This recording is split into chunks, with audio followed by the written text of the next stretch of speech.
War changes a man, not all at once, but piece by piece. First you stop seeing faces, then you stop hearing screams, and eventually you stop feeling anything at all. I was a centurion of Rome. My duty was simple: maintain order, carry out executions, follow orders. Crucifixions were common. Just another criminal, just another cross. That morning, we executed 3 men, 2 thieves, and a man called Jesus of Nazareth.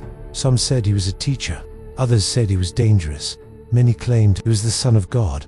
I had watched hundreds die. Most cursed us, most begged for mercy, most screamed. But this man was different. Even while bleeding, even while suffocating, he prayed, and then he said something I will never forget.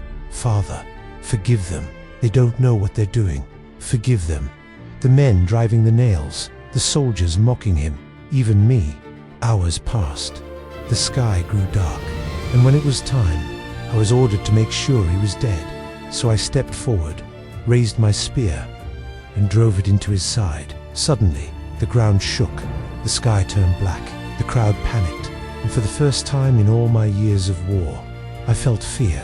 Not fear of battle, not fear of death, but the terrible realization that the man on that cross was innocent, that he was holy, that we had just killed a righteous man. The spear fell from my hands, my knees trembled, and I looked up at the cross, finally understanding what my eyes had witnessed.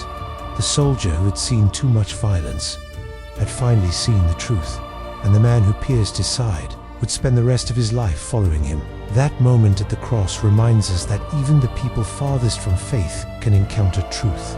In a world full of anger and division, maybe the real question is, are we willing to change when truth is right in front of us?